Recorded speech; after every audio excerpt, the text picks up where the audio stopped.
ఎంత మధురమైనది యెహోవా నామము. ఉన్నాము. ముఖ్యంగా ఇటు సభలకు నన్ను ఆహ్వానించినటువంటి స్థానిక సంఘానికి, సేవకులకు ప్రత్యేకమైనటువంటి వందనాలు తెలియజేస్తూ ఉన్నాం.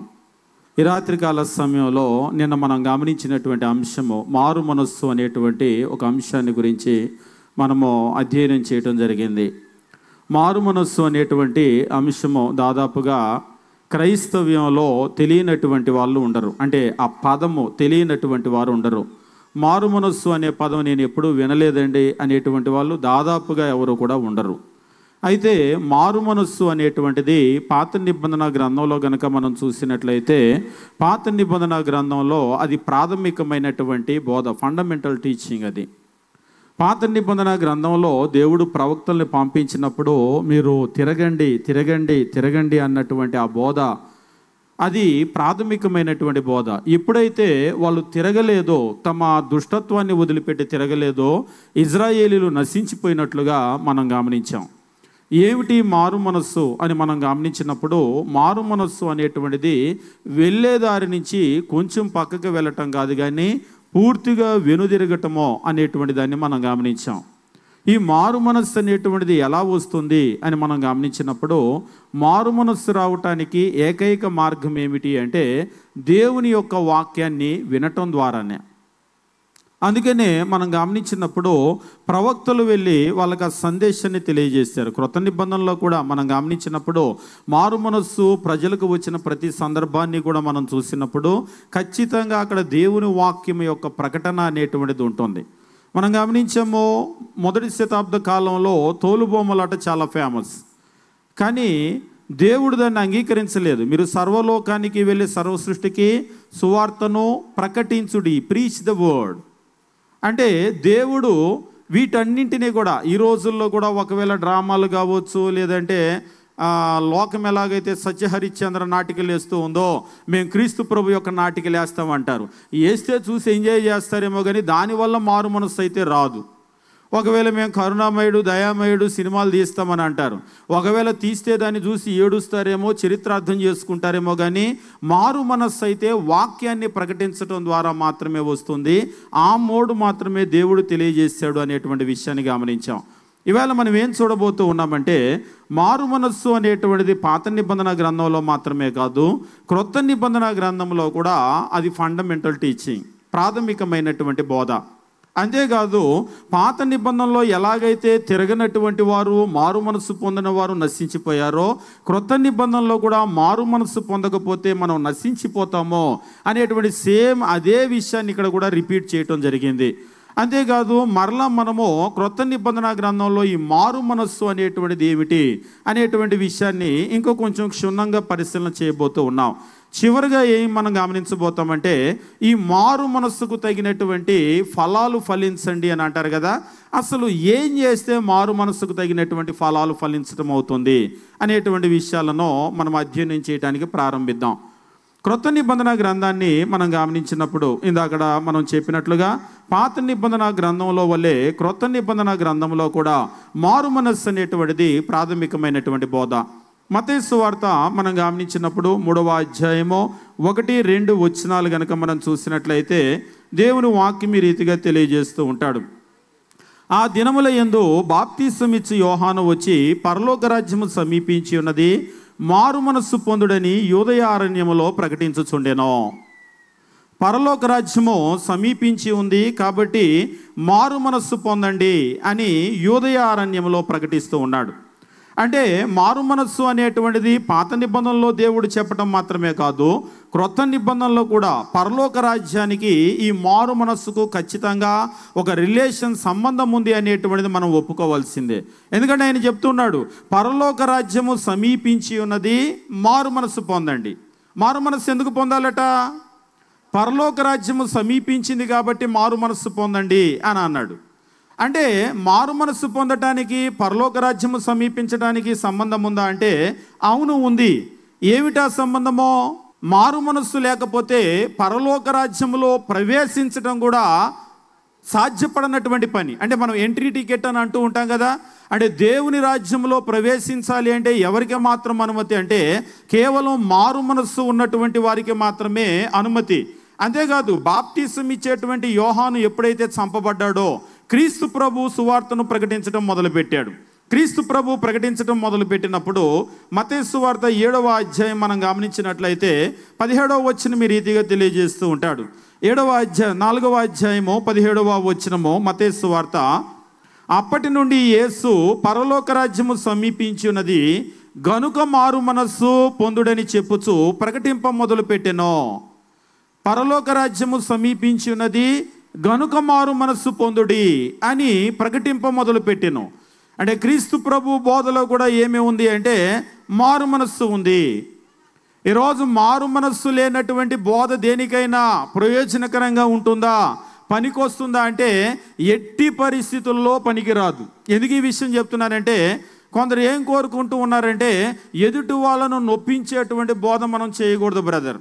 ఎదుటి వాళ్ళు కొంచెం కష్టపడే విధంగా మనం ప్రసంగాలు చేయకూడదు. ముఖ్యంగా మేము బైబిల్ కాలేజీలో ఎప్పుడు కూడా తెలియజేస్తూ ఉంటాం, నా ప్రసంగం ఎదుటి వాళ్ళకి నచ్చిందా అనేటువంటిది మనం ఎప్పుడు చూసుకోకూడదు. ఎందుకంటే అందరికీ నచ్చేటట్లు మనం ప్రసంగం చేయలేం. ఒకవేళ ఒక సినిమా నిర్మాత ఉంటాడు, డైరెక్టర్ ఉంటాడు, ప్రజలకు నచ్చే విధంగా సినిమా తీయాలి, అలా తీస్తేనే వాళ్ళు హిట్ కొడతారు. కానీ ఇక్కడ మనమేమి ప్రొడ్యూసర్ కాదు, డైరెక్టర్ కాదు, మనమేం ఫిలిమ్స్ తీయటం లేదు. ఏం చేస్తున్నాం మనం? పోనీ పాత నిబంధనలో ఎంతమంది ప్రవక్తల్ని ప్రజలు మెచ్చుకున్నారు? పాత నిబంధనలో ప్రవక్తలు వచ్చి ప్రకటించినప్పుడు ఎంతమంది ప్రవక్తల్ని ప్రజలు మెచ్చుకున్నారు? ఒక విషయాన్ని చెప్పి నేను ముందుకు వెళ్ళిపోతాను. పాత నిబంధన మీరు గమనించినప్పుడు ఇజ్రాయేలీలు, భూమి మీద ఉన్న ఇజ్రాయేలీలు, పరలోకంలో ఉన్నటువంటి దేవుడు, వీరిద్దరికీ కూడా మధ్యలో ఉన్నటువంటి వ్యక్తులు ఎవరంటే యాజకులు 1, ప్రవక్తలు 2. వీరిరువురు కూడా దేవునికి ప్రజలకు మధ్యలో ఉన్నటువంటి వారు. కానీ ఇక్కడ మీరు గమనించినట్లయితే ప్రజలు యాజకుడిని ఇష్టపడే వాళ్ళు కానీ ప్రవక్తలను ఇష్టపడే వాళ్ళు కాదు. కారణం ఏమిటి అంటే ప్రవక్త ఎప్పుడు కూడా దేవుని మాటలను తీసుకొని వచ్చి వీళ్ళకి చెప్తాడు, కానీ యాజకులు ఎప్పుడు కూడా వీరి తరపున దేవుని దగ్గర విజ్ఞాపన చేస్తాడు. అందుకనే ప్రజలకు యాజకుడు అంటే ఇష్టం, కానీ దేవుని మాటలను తీసుకొని వచ్చే, దేవుని సందేశాన్ని తీసుకొని వచ్చేటువంటి వాళ్ళంటే వాళ్ళకి నచ్చేది కాదు. ఉదాహరణకి మీరు ఏ ప్రవక్తను చూసినా సరే మీరు మారు మనసు పొందండి, మీరు తిరగండి, లేకపోతే మీరు నశించిపోతారు. ఇంకా మీరు గమనించినట్లయితే ఒక్కొక్క ప్రవక్త యొక్క జీవితం చూసినట్లయితే ఇర్మియా గ్రంథాన్ని మీరు చూసినట్లయితే ఇర్మియాని దేవుడు పెళ్లి చేసుకోవద్దు అన్నాడు. చదివారు ఎప్పుడైనా? జెరెమ్యా అన్మ్యారీడ్ ప్రాఫెట్, వీపింగ్ ప్రాఫెట్ అని అందరూ ఉంటారు. అన్మ్యారీడ్ ప్రాఫెట్, బ్యాచులర్ ప్రాఫెట్ అనండి. లేకపోతే ఎందుకు? ఒకసారి ఒకరు అన్నారు ఇలా కూడా ఉంటుందా బైబిల్లోని అంటే అన్ని చోట్ల కాదు. దేవుడు అలాగేమి వివాహాన్ని నిషేధించలేదు. కొన్ని సంస్థలు చెప్పేటట్లుగా వివాహము అనేటువంటిది అన్ని విషయాల్లో ఘనమైనది. Marriage is honourable in all అని అంటూ ఉంటాడు. Marriage is honourable in all, అన్నింటిలో కూడా ఘనమైనది. కానీ ప్రత్యేకంగా ఒక్క ఇర్మియా ప్రవక్తను మాత్రమే. అదే మీరు హోషియా ప్రవక్తను కనుక చూస్తే పెళ్లి చేసుకోమన్నాడు, వ్యభిచారిని పెళ్లి చేసుకోమన్నాడు. సరే, అక్కడికి మనం వెళ్ళటం లేదు. ఇర్మియా ప్రవక్తను ఎందుకు పెళ్లి చేసుకోవద్దు అన్నాడు? పెళ్లి చేసుకోవద్దు అని మాత్రమే కాదు, నువ్వు ఏ పెళ్ళిళ్ళకి వెళ్ళొద్దు ఇజ్రాయెల్ దేశంలో. ఎందుకంటే మనకు ఎలాగైతే పెళ్ళిళ్ళు అంటే బాగా హడావుడిగా గందరగోళంగా ఒక ఫంక్షన్ లాగా జరుగుతుందో ఇజ్రాయేలీలో అంతకు మించి జరుగుతాయి. ఎందుకంటే పెండ్లి కుమారుడు వచ్చేటువంటి విషయాన్ని కూడా ఇజ్రాయేలీల చరిత్రలో క్రీస్తు ప్రభు చెప్తూ ఉంటాడు. అయితే అటువంటి ఆ కార్యక్రమాలకు, విందులకు, వినోదాలకు, ముఖ్యంగా పెళ్ళిళ్ళకి వెళ్ళొద్దు అన్నాడు. ఇప్పుడు పెళ్ళికి ఒకవేళ పిలిస్తే ఇర్మియా నేను రానన్నాడు అనుకోండి, అడగరా ఎందుకు అని, ఇర్మియా నువ్వు ఎందుకు రావు అని అడుగుతారు. అడిగితే అప్పుడు నువ్వు చెప్పాలి, దేవుడు అన్నాడు అప్పుడు నువ్వు చెప్పాలి. ఏం చెప్పాలి? ఆ చేసుకునే వాళ్ళు ఎలాగూ భూమి మీద ఉండరు, భార్యకు భర్త ఉండరు, భర్తకు భార్య ఉండరు, కాబట్టి చచ్చేటువంటి వాళ్ళు, కాబట్టి ఆ పెళ్ళిళ్ళకి నేను రాను. మీకు మీ పిల్లలు ఉండరు, పిల్లలకి మీ తల్లిదండ్రులు ఉండరు. అంటే మన భాషలో చెప్పాలంటే ఎందుకు పెళ్ళి ముండమోసేదానికి అని. నిజంగా ఈ మాట కనుక వింటే వాళ్ళకి ఎంత పెయిన్ఫుల్గా ఉంటుంది. మీరు ఇర్మియా గ్రంథం చదివేటప్పుడు ఇర్మియాని నీళ్లు లేని గుంటలోకి ఉరికినే దించారనుకుంటున్నారా? ఇలాంటి మాటలన్నీ ప్రకటిస్తే మరి నీళ్లు లేని గుంటలోకి దించక ఏం చేస్తారు? అందుకనే ఇర్మియా దేవుని దగ్గర మొరపెట్టుకుంటూ ఉన్నాడు, అయ్యా నేను రోజు దినమెల్లా వీళ్ళకి శత్రువును అవుతున్నాను, నీ మాటలు ప్రకటించడం వల్ల నాకు అసలు ఏంటి, నాకు వాళ్ళకి శత్రుత్వం ఏంటి అని అనుకున్నాడు. అసలు నీ మాటలు నేను ప్రకటించకూడదు అని అనుకున్నాడు. కానీ ప్రకటించకుండా నేను ఉండలేను. కాబట్టి ప్రజలకు ఇష్టపడే విధంగా నేను ప్రకటన చేయాలి అని ఎప్పుడు కూడా ఒక ప్రవక్త కోరుకోలేదు. ఈరోజు సేవకులు మేము కూడా ఎలాంటి పరిస్థితుల్లో మేము ఉండకూడదంటే అందరికీ నచ్చే బోధన ఏం చేస్తాను అని మేము ఎప్పుడు కోరుకోకూడదు. ఎందుకంటే మేము మెప్పించలేం. నిజంగా కొందరికి పాపాన్ని గురించి మాట్లాడితే ఇష్టం ఉండదు, అబద్ధాన్ని గురించి మాట్లాడితే ఇష్టం ఉండదు, మోసం గురించి మాట్లాడితే ఇష్టం ఉండదు, అసూయ గురించి మాట్లాడితే ఇష్టం ఉండదు, టీవీ సీరియల్ గురించి మాట్లాడితే అస్సలు ఇష్టం ఉండదు. ఇలాంటి విషయాలన్నీ కూడా వాళ్ళకు ఉంటాయి. కానీ మేము ఖచ్చితంగా మారు మనస్సును గురించి చెప్పాల్సిందే. ఒకవేళ మారు మనస్సును గురించి కనుక చెప్పలేదనుకోండి, అది ఫండమెంటల్ అంటే ప్రాథమికమైనటువంటి బోధ అది. అదే కనుక లేకపోతే పరలోక రాజ్యంలోనికి మనకి ఎంట్రీ టికెటే లేదు అసలు. క్రీస్తు ప్రభు అంటున్నాడు 4వ అధ్యాయం 17వ వచనం మనం గమనించినప్పుడు, అప్పటి నుండి యేసు పరలోక రాజ్యము సమీపించి ఉన్నది గనుక మారు మనస్సు పొందుడి అని ప్రకటింప మొదలు పెట్టాను. ఎందుకు మారు మనస్సు పొందాలి? పరలోక రాజ్యము సమీపించింది కనుక మారు మనస్సు పొందండి. కాబట్టి క్రొత్త నిబంధన గ్రంథంలో మారు మనస్సు అనేటువంటిది ప్రాథమికమైనటువంటి బోధ. బాప్తిసం ఇచ్చేటువంటి యోహాను అదే ప్రకటించాడు, క్రీస్తు ప్రభు అదే ప్రకటించాడు. మనం వరుసగా కనుక గమనించినట్లయితే క్రీస్తు ప్రభు సిలువ వేయబడిన తర్వాత కూడా వెళ్ళిపోయే ముందు ఆయన చెప్పినటువంటిది ఏమిటంటే అపోస్తులకు ఇచ్చినటువంటి ఆజ్ఞ, గ్రేట్ కమిషన్ అని చెప్పేసి మనం అంటూ ఉంటాం. అంటే గొప్ప ఆజ్ఞ అని చెప్పేసి అంటూ ఉంటారు. ఈ గ్రేట్ కమిషన్లో ఆయన చెప్పింది ఏమిటంటే మత్తయి సువార్త 28వ అధ్యాయం 18 నుండి 20 వచనాలు, మార్కు సువార్త 16వ అధ్యాయం 15-16 వచనాలు, లూకా సువార్త 24వ అధ్యాయం 46-47 వచనాలు మనం గమనించినప్పుడు ఈ గ్రేట్ కమిషన్ అనేటువంటిది ఉంటుంది. అంటే 12 మందికి కూడా క్రీస్తు ప్రభు ఇచ్చినటువంటి ఆజ్ఞ ఉంటుంది. ఏమిటి ఆజ్ఞ అంటే, మీరు సర్వలోకమునకు వెళ్ళి సర్వ సృష్టికి సువార్తను ప్రకటించుడి అని అన్నది. ఎవరికి? ఎంతవరకు? సర్వలోకమునకు వెళ్ళి సర్వ సృష్టికి. ఒకసారి ఒక ఆయన అన్నాడు, అంటే ఇందులో అందరూ ఉంటారు కదా అని. ఎందుకు ఉండరు? Why not? అంటే ఇవాళ వరకు కూడా సువార్త అనేటువంటిది ఊరు బయట జనాలకి ఎస్సీలకే ప్రకటిస్తున్నారు, కానీ ఊరిలో ఉన్న వాళ్ళకి సువార్త వద్దా? నిజంగా కరపత్రికలు ఇవ్వమంటే కూడా ఊరు బయట ఇచ్చేసి అంతటితో ఆగిపోతారు. ఊరు బయట వాళ్ళకే దేవుడు ఆయన, ఊరిలో ఉన్న వాళ్ళకి కాదా? ఓసీలకి బీసీలకి దేవుడు కాదా? ఇలాంటి మాటలు గట్టిగా చెప్పొద్దు అంటారు. ఎందుకు గట్టిగా చెప్పొద్దు? నిజాన్ని ఎందుకు గట్టిగా చెప్పొద్దు? క్రీస్తు ప్రభు అందరికీ ప్రభు. ఆయన ఏదో ఊరు బయట ఉన్న వాళ్ళకి, ఎస్సీలకి, దళితులకు మాత్రమే కాదు. ఈ ప్రపంచంలో ఎవరు రక్షణ పొందాలి అన్నా, ఎవరు దేవుని దగ్గరకు రావాలి అన్నా ఆయన లేకుండా సాధ్యపడదు, దేవుని వాక్యం లేకుండా సాధ్యపడదు. ఇలాంటి విషయాలు ఎందుకు చెప్పొద్దు? చెప్పకపోతే వాళ్ళకి రక్షణ ఎలా వస్తుంది? కాబట్టి ఇక్కడ మనం గమనించవలసినటువంటి విషయం ఏమిటి అంటే, మారు మనస్సు అనేటువంటిది ప్రాథమికమైనటువంటి బోధ. అది లేకుండా ఎవ్వరు కూడా దేవుని దగ్గరకు వెళ్ళలేరు. మనలో మార్పుని దేవుడు అడుగుతూ ఉన్నాడు. కాబట్టి ఇది ఎవరి కొరకు అంటే అందరి కొరకు. మీరు సర్వలోకానికి వెళ్ళండి, సర్వ సృష్టికి. ఇందులో లేనటువంటి వ్యక్తి ఎవరు కూడా లేరు. అదే కాదు, లూకా సువార్త 24వ అధ్యాయం మనం గమనించేటప్పుడు దేవుని వాక్యం ఈ రీతిగా తెలియజేస్తూ ఉంటాడు.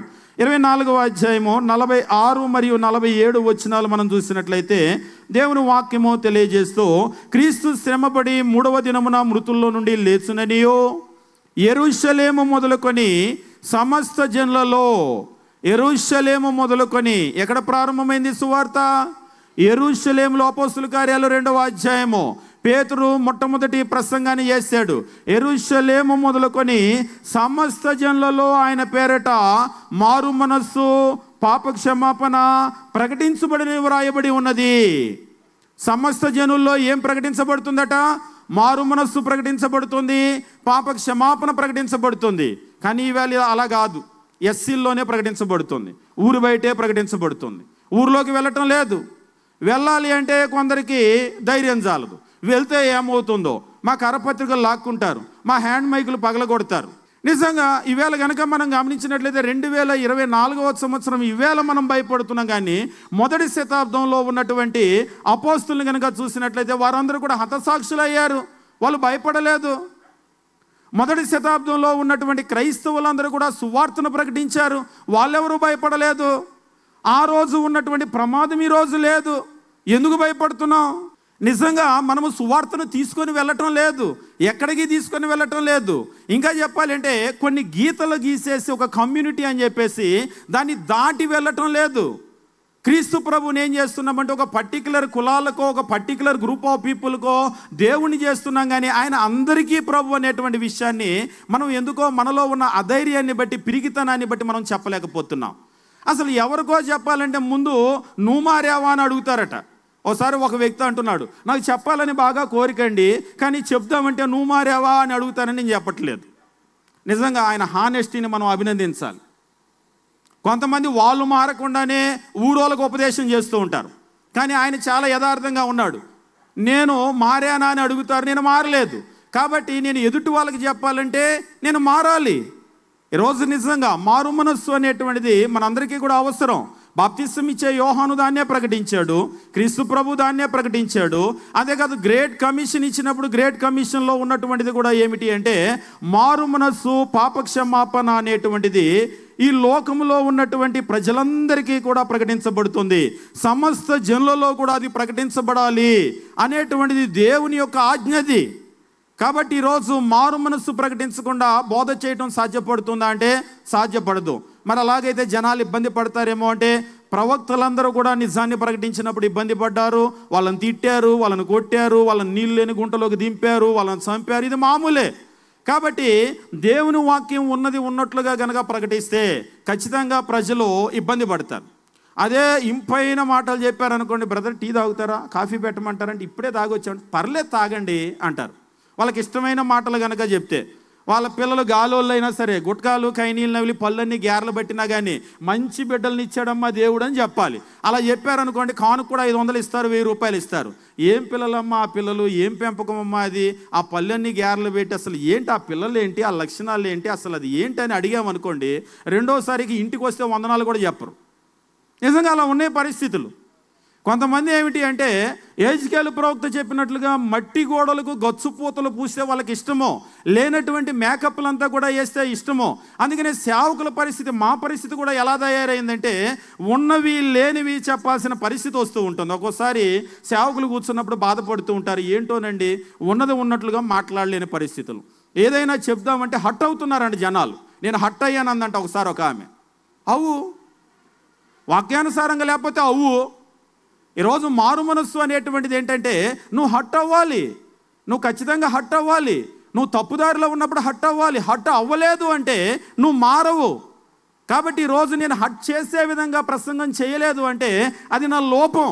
నా ప్రసంగం ఎవరిని బాధించలేదు, పాపంలో ఉన్న వాళ్ళని బాధించలేదంటే నా లోపం అది. నేను మట్టి గోడలకి గచ్చుపూతలు పూయటానికి రాలేదు. మనము అంటే ఒక సేవకులు మాత్రమే కాదు, ఫర్ ఎవ్రీ క్రిస్టియన్ సువార్త ప్రకటించవలసినది ప్రతి క్రైస్తవురాలి యొక్క బాధ్యత. కాబట్టి మారు మనస్సు అనేటువంటిది ఫండమెంటల్ టీచింగ్. దాన్ని చెప్పకుండా మనం ఉండలేము. ఎదుటి మనిషి సన్మార్గంలో లేనప్పుడు, దేవుణ్ణి తెలుసుకోనప్పుడు ఖచ్చితంగా మనం మారమని చెప్పాలి. వాళ్ళు ఇబ్బంది పడతారేమో, పడినా సరే చెప్పాలి. మీరు మొదటి శతాబ్దంలో చూడండి, 12 మందికి ఆ బాధ్యతను అప్పగించినప్పుడు నిజంగా దాన్ని యూదులే అంగీకరించలేదు, అయినా చెప్పారు. లోకంలో ఎవరు అంగీకరించలేదు. వాళ్ళని కొట్టారు, వాళ్ళని తిట్టారు, వాళ్ళని చంపారు, అయినా సరే వాళ్ళు చెప్పకుండా ఉండలేదు. కాబట్టి ఈరోజు మనకు ఎంత విపత్తు ఎదురైనా, ఎంత ఇబ్బంది ఎదురైనా మారు మనస్సు అనేటువంటిది మనం ఖచ్చితంగా చెప్పి తీరాలి. అపోస్తుల కార్యములు 2వ అధ్యాయం మనం గమనించినప్పుడు ఇందాక మనం చెప్తూ ఉన్నట్లుగా అపోస్తులైనటువంటి పేతురు మొట్టమొదట సంఘము ప్రారంభమైనప్పుడు ఆయన చెప్పినటువంటి బోధ ఏమిటి అంటే క్రీస్తు ప్రభువును సిలువ వేసినటువంటి బరబ్బాను విడుదల చేయాలా, ఇదిగో యేసుని ఈయన విడుదల చేయాలా అని చెప్పేసి ఆ గవర్నర్ అడిగాడు పిలాతు. అడిగితే ఈ మత నాయకులందరూ ప్రేరేపించారు కదా. అసలు ప్రధానమైన సమస్య ఎప్పుడు కూడా ఎవరితోటి? మాతోటే ప్రధానమైన సమస్య. అంటే రిలీజియస్ లీడర్స్ ఎవరైతే ఉన్నారో, ఈ నాయకులు ఎవరైతే ఉన్నారో వీళ్ళతోనే ప్రధానమైన సమస్య. ఆ రోజుల్లో కూడా పరిసయ్యులు, సద్దుకయ్యులు, శాస్త్రులు ఎవరైతే రిలీజియస్ లీడర్స్ ఉన్నారో క్రీస్తు ప్రభువుని సిలువ వేయటానికి ప్రజలను ప్రేరేపించిందే వాళ్ళు. కామన్ పీపుల్ అంతా కూడా సంతోషంగా తండోపతండాలుగా క్రీస్తు ప్రభు దగ్గరకు వచ్చి ఆయన మాటలు వింటూ ఉంటే వీళ్ళకి నచ్చలేదు రిలీజియస్ లీడర్స్కి.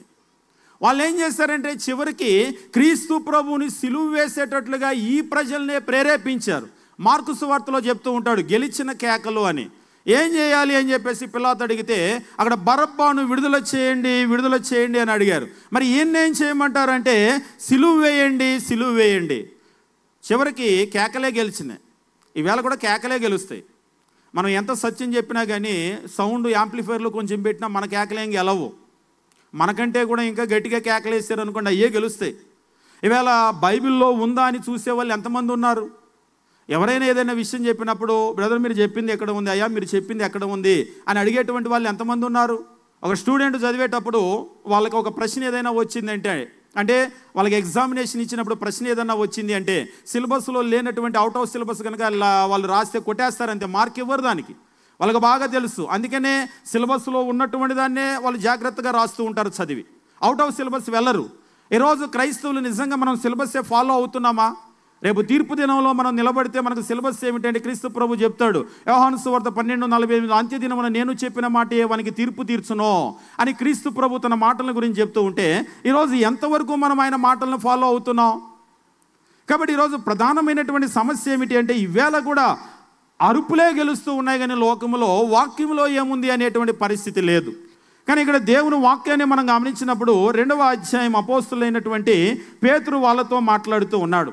మాట్లాడేటప్పుడు ఇక్కడ పేతురు ఒక మాట చెప్తున్నాడు, 36వ వచనమో, మీరు సిలువ వేసిన ఈ యేసునే దేవుడు ప్రభువుగాను క్రీస్తుగాను నియమించెను, ఇది ఇజ్రాయేలు వంశమంతయు రూఢిగా తెలుసుకున్న వాళ్ళని చెప్పెను. మీరు సిలువ వేసిన, ఇంకా మన భాషలో చెప్పాలంటే మీరు మర్డర్ చేసిన, మీరు హత్య చేసిన, మీరు చంపిన ఈ యేసునే. నిజంగా ఈ మాట సౌండ్ ఎలా ఉంది వింటుంటే? మీరు మర్డర్ చేసిన అంటే, మీరు హత్య చేసిన అంటే మేమా?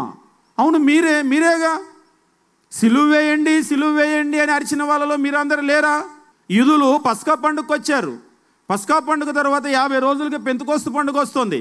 ప్రపంచం అంతటా ఉన్నటువంటి యూదులు మరలా వెళ్ళి మరలా 50 రోజులకి రాలేరు కాబట్టి వాళ్ళు వచ్చేటప్పుడే 50 రోజులకి ప్రిపేర్ అయ్యి వస్తూ ఉంటారు. ఇప్పుడు నేను నిన్న మీటింగ్కి వచ్చాను ఇక్కడికి, నిన్న ఈ రోజు 2 రోజులు మీటింగు. నిన్న మీటింగ్ అయిపోగానే మరలా విజయవాడలో మరలా రాలేదు. ఎందుకు? అంత దూరం వెళ్ళి మరలా రావటం ఎందుకని ఇక్కడే ఉన్నాను రాత్రి. ఇక్కడంటే దిండిలో కాదు, పక్కన ఉన్నాను. మరలా ఏం చేస్తానంటే ఇక్కడికి వచ్చాను. ఇప్పుడు ఈ మాత్రం దూరానికే ఒక 200 కిలోమీటర్లు లేదు, ఎందుకులే అంత దూరం అనుకుంటే, ప్రపంచంలో ఎక్కడి నుంచో నడుచుకుంటూ వచ్చిన యూదులు వాళ్ళు పస్కా పండుగ అయిపోయిన తర్వాత 50 రోజులకి పెంతెకోస్తు పండుగ. అందుకని ఏం చేస్తారంటే అక్కడే ఉండి ఆ పండుగ కూడా చూసుకొని వెళ్ళేవాళ్ళు. ఈ యూదులే పస్కా పండుగలో సిలువ వేయండి అన్నటువంటి ఆ యూదులతోనే పేతురు పెంతెకోస్తు పండుగలో మాట్లాడుతూ మీరు సిలువ వేసిన ఈ యేసునే దేవుడు ప్రభువుగాను క్రీస్తుగాను నియమించిన, ఇది ఇజ్రాయేలు వంశమంతా రూఢిగా తెలుసుకొనవలెను అని చెప్పాను. వారు ఈ మాట విని బహుగా సంతోషించి, 37వ వచనం చదువుతూ ఉన్నాను, జాగ్రత్తగా చూడండి బైబిల్ ఉన్నవాళ్ళు. వారు ఈ మాట విని మీరే సిలువ వేశారని రూఢిగా తెలుసుకోండి అంటే, వారు ఈ మాట విని బహుగా సంతోషించి, సహోదరులారా మేమేమి చేతుమో. అలా లేదన్నా? మీ బైబిల్లో అలా లేదా? మరి ఏమని ఉంది? బైబిల్లో ఉన్న వాళ్ళు కూడా బైబిల్ తెరిచి చదవరు, చూడరు. అందుకనే మేము ఇలా చదువుతుంటాం అప్పుడప్పుడు. ఏం చదివినా చెల్లుబాటు అయిదిగా. నిజంగా పదాలు ఎంత ఇంపార్టెంటో చూడండి. పదం ఎంత ఇంపార్టెంట్ అంటే పదాలు ఏమైనా చేయగలవు. Dialogue can do anything. ఇద్దరు కొట్టుకుంటున్నారు, ఒకే ఒక మాట ఆపేయగలదు. ఇద్దరు కొట్టుకోకుండా ఉన్నారు, ఒకే ఒక మాట తగు మొదలు పెట్టగలదు. దేశాలకి యుద్ధం మొదలు పెట్టగలదు. మాటలు చాలా ముఖ్యం. ఏ మాట ఉంది అనేది చాలా ముఖ్యం. 37వ వచనము, వారు ఈ మాట విని హృదయములో నొచ్చుకొని, తెలుగులో హృదయంలో నొచ్చుకొని అని అన్నటువంటి మాట మీరు కనుక గమనించినట్లయితే, they were cut to the heart. వాళ్ళ హృదయంలో పొడవబడింది, గుండెల్లో గుచ్చుకుందని అంటాం కదా, ఈ మాటతో గుండెల్లో గుచ్చాడు. నిజంగా మీరు నమ్ముతారో లేదో కానీ మాటలు గుండెల్లో గుచ్చుతూ ఉంటాయి. ఒక్కోసారి కొందరు మాటలు చాలా బాధిస్తూ ఉంటాయి, గుండెల్లో గుచ్చుకుంటూ ఉంటాయి. ఆ మాటలు విని బాధపడి గుర్తొచ్చి బాధపడి అన్నం నీళ్ళు కూడా లేకుండా ఎక్కి ఏడ్చే వాళ్ళు ఉన్నారు. ఇలాంటి మాట అన్నాడు, ఇంత మాట అన్నాడు, అంత మాట అన్నాడని. అలాంటిది మీకు ఎప్పుడు తెలియదా?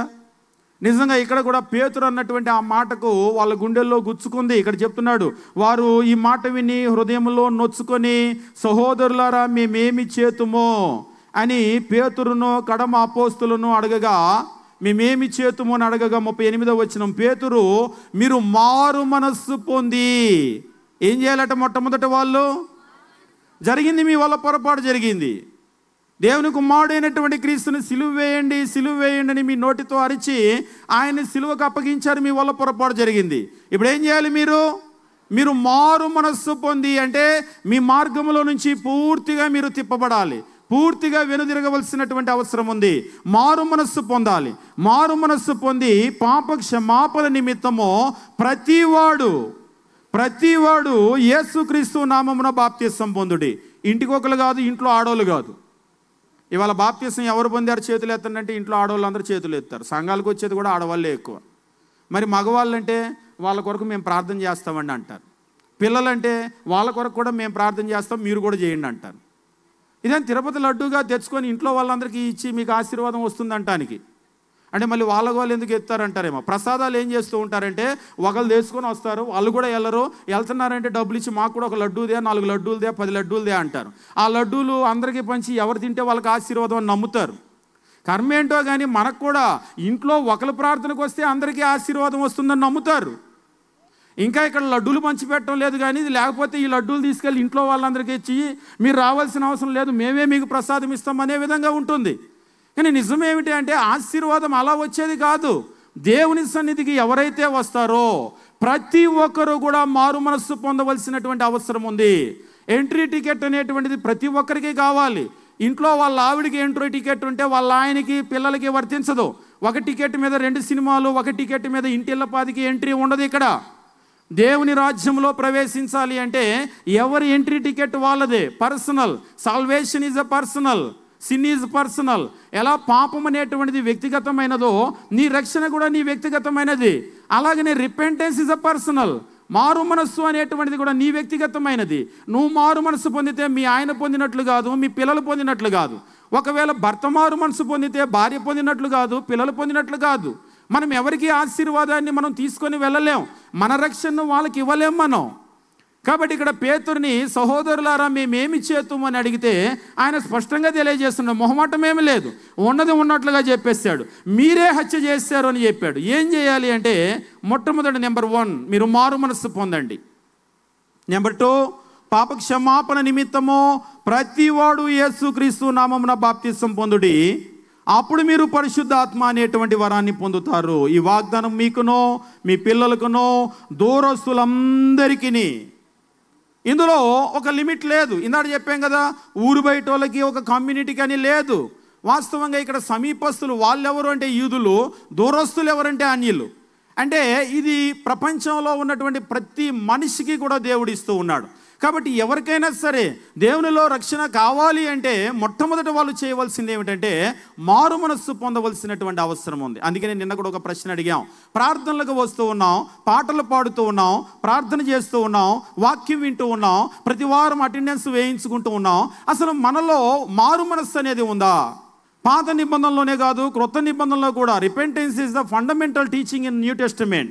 క్రొత్త నిబంధనలో ఇది ప్రాథమికమైనటువంటి బోధ. బాప్తిసం ఇచ్చే యోహాను దాన్నే చేశాడు, క్రీస్తు ప్రభు దాన్నే చేశాడు. అసలు మనకి ఎంట్రీ టికెట్ ఉందా? ఒకసారి ఒకరు అన్నారు, అసలు నేను ఎప్పుడు ముగిస్తానని చూస్తుంటే ఇప్పుడు ఎంట్రీ టికెట్ గురించి మాట్లాడతారు ఏంటండి అని. నిజమే, అప్పుడప్పుడు బస్సు ఎక్కిన తర్వాత వాళ్ళు అంటారు చెకింగ్ వాళ్ళు వస్తున్నారు, టికెట్ చూసుకోండి అని. ఎప్పుడో కొనుక్కున్నా కానీ టికెట్ జార విడిచామనుకోండి, టికెట్ జేబులో లేకపోతే ఏమవుతుంది? అప్పుడు వచ్చి ఫైన్ రాస్తాడు. లేదు బస్సు ఎక్కింది ఫస్ట్ టికెట్ కొన్నది నేనంటే కుదరదు, నీ ఎంట్రీ టికెట్ ఉందో లేదో సరి చూసుకో. అప్పట్లో నువ్వు మారు మనసు పొందావు, కానీ ఇప్పుడు అసలు నీ జీవితం ఎట్లుందో చూసుకో. ఎందుకంటే మనము ప్రకటన గ్రంథం 2వ అధ్యాయం 3వ అధ్యాయం మనం చూసేటప్పుడు 7 సంఘాలకు పత్రిక రాసినప్పుడు అందులో మీరు గమనించండి, మీరు మారు మనస్సు పొందండి, మీరు తిరగండి, మీరు మారు మనస్సు పొందండి, మీరు తిరగండి అని అంటూ ఉంటాడు. అంటే దాని అర్థం ఏంటి? నేనేదో అప్పుడు పొందానంటే కుదరదు. తెలుగులో ఒక సామెత ఉంటుంది, మా తాతలు నేతులు నాకారని. ఇక్కడ లేదా దిండిలో మా విజయవాడలో అంటారు, మా తాతలు నేతులు నాకారు, మా మూతులు వాసన చూడండి అని.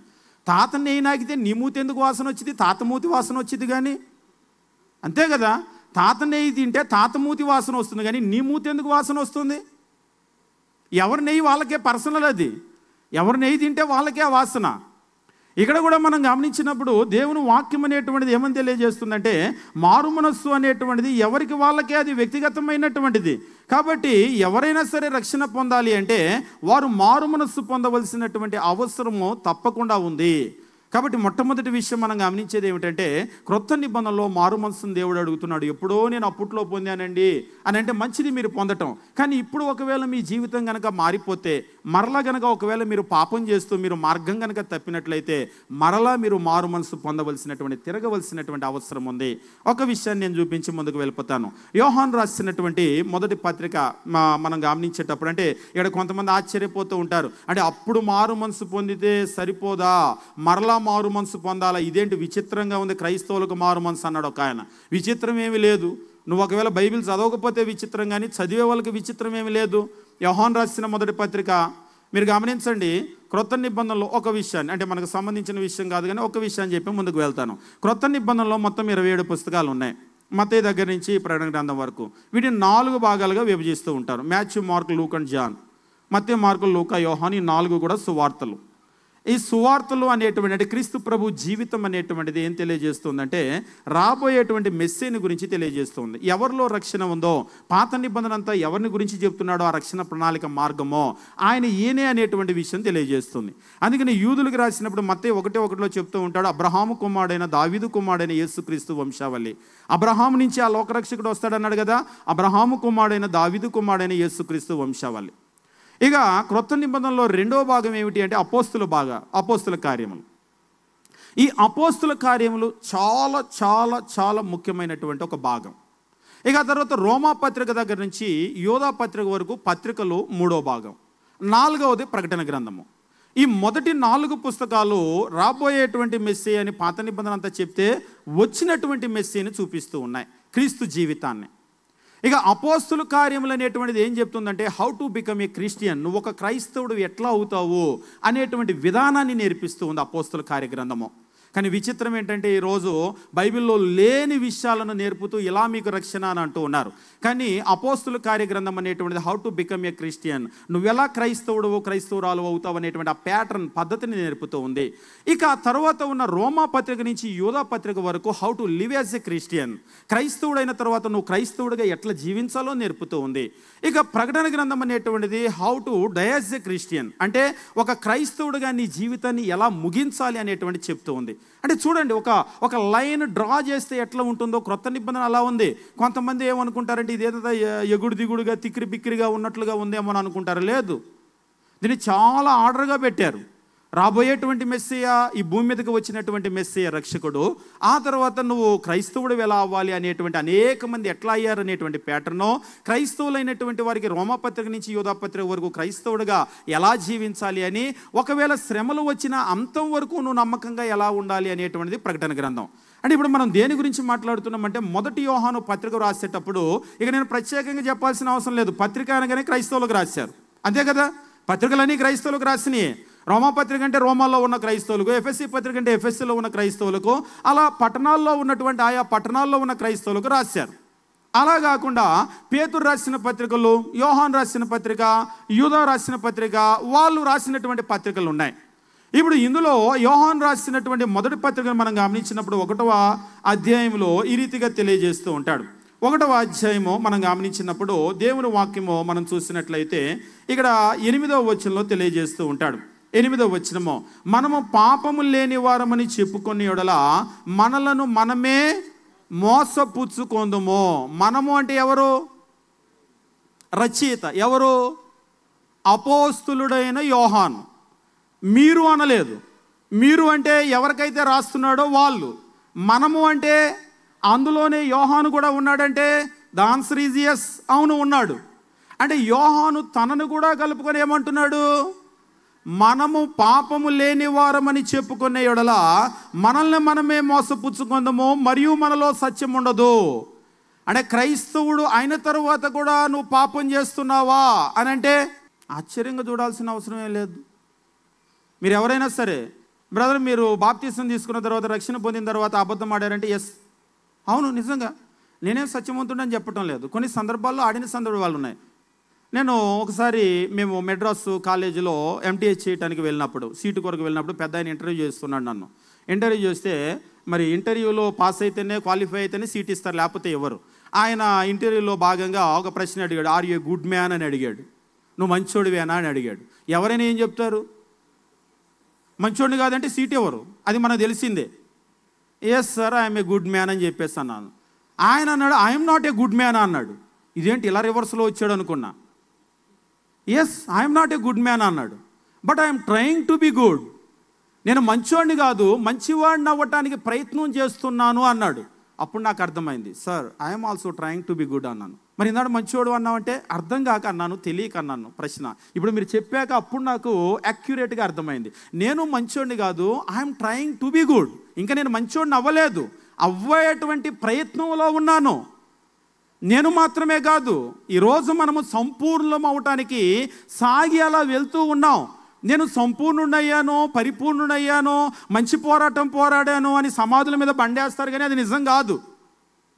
మనము మంచి పోరాటానికి వెళ్తున్నామో, కానీ మనం కడముట్టించామా లేదా, క్రీస్తు సారూప్యత ధరించుకున్నామా లేదా తెలియదు. కాకపోతే ఆ సమాధుల మీద బండ చెక్కండి అనగానే వాళ్ళు ఆటోమేటిక్గా చెక్కేస్తారు.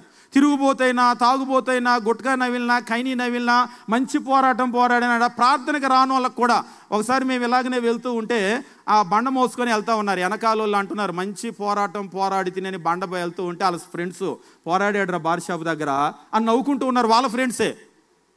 మరి ఎందుకు అలాంటి కొటేషన్ వేశారంటే మనం ఏం చెప్పాల్సిన పనిలా.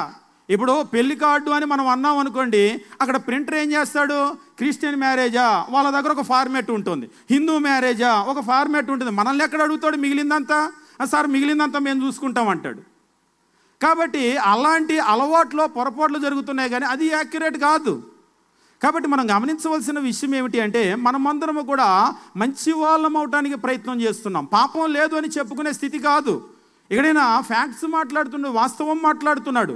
యోహాను రాసిన మొదటి పత్రిక 1వ అధ్యాయం 8వ వచనము, మనం పాపము లేనివారమని చెప్పుకునే యెడల మనలను మనమే మోసపుచ్చుకొందము, మరియు మనలో సత్యం ఉండదు. మన పాపములను మనం ఒప్పుకునే యెడల ఆయన నమ్మదగినవాడు, నీతిమంతుడు గనుక ఆయన మన పాపములను క్షమించి సమస్త దుర్నీతి నుండి మనలను పవిత్రులుగా చేయను. మనం పాపము లేదని చెప్పుకునే యెడల ఆయన్ను అబద్ధికునుగా చేయదుమో, మరియు ఆయన వాక్యం మనలో ఉండదు. ఆయన చెప్తున్నాడు మీలో పాపం ఉంటుంది అని చెప్తున్నాడు. లేదు నేను పాపం చేయలేదంటే నువ్వు దేవుడిని అబద్ధికునిగా చేస్తున్నావు. కాబట్టి ఒకవేళ నువ్వు గనక ఒప్పుకున్నట్లయితే ఇక్కడ చెప్తూ ఉన్నాడు 9వ వచనము, మరియు మనలో సత్యం ఉండదు, మన పాపాలను ఒప్పుకుంటే ఆయన నమ్మదగినవాడు. ఒప్పుకోవటం అంటే కేవలం కన్ఫెషన్ గురించి మాట్లాడలేదు. ఎప్పుడు మనం ఒప్పుకోగలుగుతాం చేసినటువంటి పాపాన్ని, ఎప్పుడు ఒక మనిషి రియలైజ్ అవ్వగలుగుతాడు అంటే మనం ఏం గమనించబోతూ ఉన్నామంటే అసలు మారు మనస్సు అనేటువంటిది ఏమిటి అంటే నిన్న మనం గమనించాం యూటర్న్ అని గమనించాం. యూటర్న్ ఓకే, కానీ ఇక్కడ ఇంకా కొంచెం పిన్ పాయింట్ కనుక పెడితే, యాక్యురేట్గా కనుక మాట్లాడితే, మారు మనస్సు అనేటువంటి దాని గురించి బాగా మాట్లాడినటువంటి వచనం ఏదైనా ఉంది అంటే కొరింథీయులకు రాసినటువంటి 2వ పత్రిక 7వ అధ్యాయం మనం గమనించేటప్పుడు అపోస్తలుడైనటువంటి పౌలు కొరింథీలో ఉన్నటువంటి సంఘంతో మాట్లాడుతూ 7వ అధ్యాయము మనం గమనించినప్పుడు 8 నుంచి 10 వచనాలు మనం చూసినట్లయితే, నేను వ్రాసిన పత్రిక వలన మిమ్మల్ని దుఃఖపెట్టినందుకు విచారపడను. నేను వ్రాసిన పత్రిక వలన, నేను కరెక్ట్గానే చదువుతున్నాను, ఇప్పుడు తప్పు చదవట్లేదు. నేను వ్రాసిన పత్రిక వలన మిమ్మును దుఃఖపెట్టినందున విచారపడను. ఎదుటోళ్ళని కష్టపెట్టినందుకు, కొరింథీయుల్ని కష్టపెట్టినందుకు ఆయన ఏమైనా విచారపడుతున్నాడా, బాధపడుతున్నాడా అంటే పౌలు గారి పత్రిక వలన వాళ్ళు బాధపడినా ఈయన బాధపడలేదు. అంటే ఇది శాడిజం అనుకోకండి. కొంతమంది ఎదుటోళ్ళని బాధ పెట్టి సంతోషిస్తారు, పౌలు గారు ఏమైనా శాడిస్ట్ అనుకోకండి. అట్లా కాదు. మేము చేసే ప్రసంగాల వల్ల కూడా ఒక్కోసారి కొందరు హట్ అవుతారు. కొందరు కాదు, ఎక్కువ మంది హట్ అవుతూ ఉంటారు. ఆ మాటలు మా దగ్గరకు వస్తూ ఉంటాయి. అయినా సరే అందులో మేము బాధపడాల్సిన విషయం ఏమీ లేదు. ఉన్న వాస్తవాన్ని వాస్తవంగా చెప్పాం అంతే. ఒకసారి ఒకరు అన్నారు, మీరు పొద్దస్తమానం టీవీలు, సీరియళ్ళు, కార్తీక దీపాలు, అత్తాగోడలో లేకపోతే అటువంటివంతా అంటుంటే జనాలు కొంచెం నొచ్చుకుంటున్నారంటే ఎవరు నొచ్చుకుంటారు? టీవీ ముఖమే చూడని వాళ్ళు నొచ్చుకుంటున్నారా? సీరియల్ అంటే తెలియని వాళ్ళు నొచ్చుకుంటున్నారా? ఎవరు నొచ్చుకుంటారు? చూసేవాళ్ళు నొచ్చుకుంటే మనకేంటి ఇబ్బంది? నిజంగా వాళ్ళు చూస్తున్నారు కాబట్టి నొచ్చుకున్నారు. నిజంగా కనుక ఇన్నోసెంట్ పీపుల్ని మనం నొప్పిస్తే అప్పుడు మనం బాధపడాలి. అంతేగాని వాళ్ళు పాపంలో ఉన్నారు, తప్పు చేస్తున్నాం వాళ్ళకి అర్థమైంది కాబట్టి వాళ్ళు నొచ్చుకున్నారు. నొచ్చుకోవటం మంచిది. నొచ్చుకుంటే ఇప్పుడు ఇక్కడ ఒక మాట నేను తెలియజేసి వెళ్తాను. మన శరీరంలో కూడా మనకు దేవుడు ఏం చేస్తాడంటే, మనము జ్ఞానేంద్రియాలు అని చెప్పేసి అంటూ ఉంటాం కదా, ఈ జ్ఞానేంద్రియాల్లో చర్మం ఒకటి, అంతే కదా, స్పర్శను తెలియజేస్తూ ఉంటుంది. మనకి ఇప్పుడు ఇలాగా ఒక పెన్నో ఒక సూదో తీసుకొని ఇలా గుచ్చారు, గుచ్చితే మనం ఏమంటాం? ఒకసారి ఒకళ్ళు అన్నారు, అబ్బా అంటారా అమ్మ అంటారా అని. సరే మీ ఊర్లో ఏమంటారు? అబ్బానో అమ్మానో, మొత్తానికి ఏదైనా కానీ మీరు పెయిన్ ఫీల్ అయ్యారు, మీకు నొప్పి కలిగింది, అవునా కదా? నొప్పి కలగటం మంచిదా చెడ్డదా? పోనీ మీకు అర్థమయ్యేటట్లు చెప్తాను. చాలా కాలం క్రితం మేము చదువుకునే రోజుల్లో అంటే మాకు సీనియర్ అయినటువంటి ఒక వ్యక్తి బాగా మోటార్ సైకిల్ మీద తాగేసి విజయవాడ నుంచి గుంటూరు నైట్ మోటార్ సైకిల్ మీద వెళ్ళిపోయాడు. బాగా తాగేసి మత్తులో ఉన్నాడు. ఆ మోటార్ సైకిల్ మీద వెళ్ళిపోయేటప్పుడు ఆ కాలు డివైడర్ని కొట్టేశాడు. ఈ కాలంతా పగిలిపోయింది, 2 వేలు విరిగిపోయినాయి. ఆ మత్తులో ఏమీ తెలియలేదు. ఇంటికి వెళ్ళిపోయి మోటార్ బైక్ అక్కడ ఆపాడు, రక్తం కారుతుంది, ఇంట్లోకి వెళ్ళిపోయాడు. ఇంట్లో వాళ్ళు చూసి ఏంట్రా ఏంట్రా ఏంట్రా అనేదాకా ఆయనకి స్పృహ లేదు. అదే నొప్పి కనుక ఉంటే అసలు అక్కడే మోటార్ సైకిల్ ఆపేసి అక్కడే పడిపోయి అమ్మో అయ్యో అని చెప్పేసి అంటూ ఉంటాం. నిజంగా నొప్పి అనేటువంటిది ఇట్స్ ఎ బ్లెస్సింగ్. అది నొప్పి ఏం తెలియజేస్తుందంటే సంథింగ్ ఈజ్ రాంగ్, ఏదో తేడా జరిగింది అనేటువంటిది తెలియజేస్తుంది. అందుకనే డాక్టర్ దగ్గరికి వెళ్ళినప్పుడు కూడా ఇలా నొక్కి నొప్పి ఉందా, స్పృహ ఉందా, నొప్పుడుతుందా అంటారు. మీరు ఒకవేళ న్యూరాలజీ ఏదైనా ప్రాబ్లం కనుక ఉండి వెళ్తే ఇలా నొక్కుతూ, లేకపోతే చిన్న సుత్తి అంటే రబ్బర్ సుత్తి లాంటి దాంతో ఇలా కొడుతూ ఓకే తెలుస్తుందా, నొప్పి ఉందా అంటారు. నొప్పి ఉంది అంటే ఓకే ఇట్స్ గుడ్, నొప్పి ఉందంటే నువ్వు బాగున్నావు. నొప్పి లేదంటేనే బాగలేదు. మా ప్రసంగంలో కూడా మీకు నొప్పి ఉంది అంటే బాగుంది, నొప్పి లేదంటేనే బాగలేదు. ఎప్పుడైనా సరే మేము వాక్యం చెప్పేటప్పుడు నొప్పి ఉంది అంటే బాగుందంటే వాళ్ళలో రియాక్షన్ వస్తూ ఉంది, వాళ్ళంతా వాళ్ళ మనస్సాక్షి బాగా పనిచేస్తూ ఉంది, వాళ్ళ మనస్సు వాళ్ళ హృదయం ఎవ్రీథింగ్ ఈజ్ ఓకే, వాళ్ళ కాన్షియన్స్ బాగా పనిచేస్తూ ఉంది. నొప్పి లేదు అంటే అప్పుడు ప్రాబ్లం. అసలు వాళ్ళ మనస్సు వాళ్ళ హృదయము వాళ్ళ మనస్సాక్షి ఇవన్నీ పనిచేస్తున్నాయా, అప్పుడు లోపలికి వెళ్ళాలన్నమాట. ఎక్కడ వాళ్ళకి రాంగ్ ఉంది అనేటువంటిది చూడాలి. కాబట్టి ఇక్కడ కూడా మనం గమనించేటప్పుడు మనం దేవుని వాక్యాన్ని కనుక చూసినట్లయితే దేవుని వాక్యం ఈ రీతిగా తెలియజేస్తూ ఉన్నాడు. 7వ అధ్యాయం కొరింథీయులకు రాసిన 2వ పత్రిక 8వ వచనం మనం చూసినట్లయితే 8వ వచనం మనం చూసినప్పుడు దేవుని వాక్యం చెప్తూ, నేను వ్రాసిన పత్రిక వలన మిమ్మును దుఃఖపెట్టినందున విచారపడను. ఇందాకడే అనుకున్నాం మారు మనసుని గురించి 2వ రోజు మాట్లాడితే బాగుంటుందా అంటే, ఏ సీరియల్ రోజు చోట్ల పార్ట్ 1 పార్ట్ 2 పార్ట్ 3 అని దేవుని వాక్యం కూడా అలానే చెప్దాం. పార్ట్ 1 పార్ట్ 2 పార్ట్ 3 పార్ట్ 4 కాకపోతే అన్నీ అవేమో 2వ చెప్దాం. ఎప్పుడైనా వాళ్ళు నేర్చుకుంటే వాళ్ళు కంటిన్యూ చేసుకుంటారు. మనమే చెప్పాలని ఏముంది, ఇంతవరకు రాగానే వాళ్ళకి అర్థమవుతుంది, ఆహా ఇక్కడ ఆగింది. అందుకని నేను ప్రారంభంలోనే చెప్పేశాను ఏమేమి ఇంకా మనం చూడాలనేటువంటి విషయం. క్రొత్త నిబంధనలో మారు మనస్సు అనేటువంటిది ఏమిటి అనేటువంటి విషయాన్ని మనం గమనించవలసిన అవసరం ఉంది. తర్వాత మారు మనస్సు లేకపోతే ఎలా నశించిపోతామనే దేవుని హెచ్చరికలు చూడాల్సిన అవసరం ఉంది. తర్వాత ఆ మారు మనస్సు అనేటువంటిది ఏమిటి కాదు అనేటువంటి విషయాన్ని చాలా జాగ్రత్తగా పరిశీలన చేయాలి. అంటే యాక్యురసీ అనేటువంటిది ఇక్కడ చాలా ముఖ్యం. జనరల్గా మారు మనస్సు యూటర్న్ అనేటువంటిది మాత్రమే కాదు, అది ఏమిటి అనేటువంటి దాన్ని మనం చూడాలి. చివరిగా మారు మనస్సుకు మీరు తగినటువంటి ఫలాలు ఫలించండి అంటే అసలు మనం ఏం చేస్తే మారు మనసుకు తగిన ఫలాలు ఫలించినట్లు, నిజమైన మారు మనసు మనకు వచ్చినట్లు అనేటువంటి విషయాలు మనం గమనించవలసినటువంటి అవసరం ఉంటుంది. దీన్ని మనం గమనించినప్పుడు 7వ అధ్యాయం 8వ వచనము, నేను వ్రాసిన పత్రిక వలన మిమ్మును దుఃఖపెట్టినందున విచారపడను, నాకు విచారము కలిగినను ఆ పత్రిక మిమ్మును స్వల్పకాలం మట్టుకే దుఃఖపెట్టినని తెలుసుకొనుచున్నాను. ఇక్కడ అంటున్నాడు తెలుసుకొని ఉన్నాను. వాస్తవంగా వ్రాసినటువంటి ఆ పత్రిక వలన వాళ్ళు దుఃఖపడ్డారు, వ్రాసినందువల్ల వాళ్ళు దుఃఖపడినందువల్ల వ్రాసిన ఈయన దుఃఖపడ్డాడు. అని మీకు అర్థమయ్యేటట్లు చెప్తాను. పిల్లలు ఏదైనా తప్పు చేశారు లేదా అల్లరి చేశారు అనుకోండి, తల్లి వస్తుంది, బాగా అల్లరి చేశారు. ఏం చేస్తుంది తల్లి? ఒకసారి చెప్పినా 2 సార్లు చెప్పినా 3 సార్లు చెప్పినా చేస్తూనే ఉన్నారు. ఏం చేస్తుంది? ఇప్పుడు ముద్దు పెట్టుకుంటారా కొడతారా? కొడితే ఇప్పుడు వాళ్ళు ఏడుస్తారుగా, మరి వాళ్ళని ఏడిపించడం అంటే ఇష్టమా, శాడిజమా? దిండిలో అయితే కొడతారు, అంతేనా? ఏ ఊర్లో అయినా కొడతారు. అయితే కొట్టి పిల్లలు ఏడుస్తుంటే ఇక్కడ కాదు కానీ పక్కకి వెళ్ళి వాళ్ళు బాధపడతారు. మేము అలా పడలేదని అంటారేమో, బయటికి చెప్పరు. అది బయటికి తెలిస్తే పిల్లల దగ్గర అలుసవుతామని చెప్పరు, కానీ బయటికి పక్కకి వెళ్ళిన తర్వాత అంత కొట్టకుండా ఉండాల్సింది. మరి వినాల్సింది కదరా, మాట వింటే కొట్టేదాని కదా అని చెప్పేస్తారు వాళ్ళే. నిజంగా వాళ్ళు ఏడుస్తూ ఉంటే వాళ్ళకి ఎంత పెయిన్ ఉంటుందో కానీ అంతకంటే ఎక్కువ పెయిన్ వీళ్ళకు ఉంటుంది. కానీ కొడతారు. ఎందుకు కొట్టకపోతే వాళ్ళు దారి తప్పిపోతారు, అందుకొరకు. అంతేగాని వాళ్ళని ఏడిపించాలని వీళ్ళకి ఇష్టం లేదు. పౌలు గారికి కూడా వాళ్ళని బాధ పెట్టాలి అనేది ఇష్టం కాదు. కానీ వాళ్ళు బాధ పడకపోతే ఆ మార్పు రాదు. ఈరోజు మేము కూడా మిమ్మల్ని బాధ పెట్టాలి అనే ప్రసంగాలు తయారు చేయము. సినిమా డైరెక్టర్లు ఒకవేళ రైటర్స్ కనుక వీళ్ళని ఏడిపించాలి, వీళ్ళని నవ్వించాలని కామెడీ రాసినట్లుగా, లేకపోతే వాళ్ళు అక్కడ ఉన్నటువంటి సీన్స్ క్రియేట్ చేసినట్టు మేమేం క్రియేట్ చేయం. కాకపోతే ఏమిటి అంటే మిమ్మల్ని ఏడిపించాలని మాకు ఉండదు. మీరు అందరూ సంతోషంగా ఉంటేనే ఇష్టం, అందరూ దేవుని రాజ్యానికి వెళ్తేనే ఇష్టం. కానీ ఇది వెళ్ళాలి, ఇది జరగాలి అంటే మనలో కొన్ని మార్పులు రావాలి. ఇక్కడ అపోస్తలుడైనటువంటి పౌలు కూడా అదే చెప్తున్నాడు. నేను వ్రాసిన పత్రిక వలన మిమ్మల్ని దుఃఖపెట్టినందున విచారణ పడను, నాకు విచారము కలిగినను ఆ పత్రిక మిమ్మల్ని స్వల్పకాలం మట్టుకే దుఃఖపెట్టినని తెలుసుకొని ఉన్నాను. 9వ వచనంలో అంటున్నాడు, మీరు దుఃఖపడితేరని సంతోషించుట లేదు, కానీ మీరు దుఃఖపడి మారు మనస్సు పొందితరని ఇప్పుడు సంతోషించుచున్నాను. మీరు దుఃఖపడ్డారని నేను సంతోషించలేదు, కానీ మీరు దుఃఖపడి మారు మనస్సు పొందితిరని. దుఃఖపడి మారు మనస్సు పొందారు. ఈ మారు మనస్సు ఎక్కడి నుంచి వచ్చిందంట? దుఃఖములో నుండి వచ్చింది. ఇప్పుడు ఒకసారి మీరు వెనక్కి వెళ్ళండి. నా మారు మనసు నాకు ఎక్కడి నుంచి వచ్చింది ఆలోచన చేయండి. బాగా చికెన్ బిర్యానీనో మటన్ బిర్యానీనో పెట్టి ఇక మీరు మారాలి అంటే అప్పుడు మారారా? అబ్బో ఇవాళ బిర్యానీ బాగుంది కాబట్టి సేవకులు చెప్పినట్టుగా మారదాం ఇవాళ అని అనుకున్నారా? ఎప్పుడు మీరు మారారు? అప్పుడప్పుడు నేను అడుగుతూ ఉంటాను, మీ మార్పుకు మూలం ఏమిటి అని. Why you repented? ఎందుకు మీరు మారు మనసు పొందారు?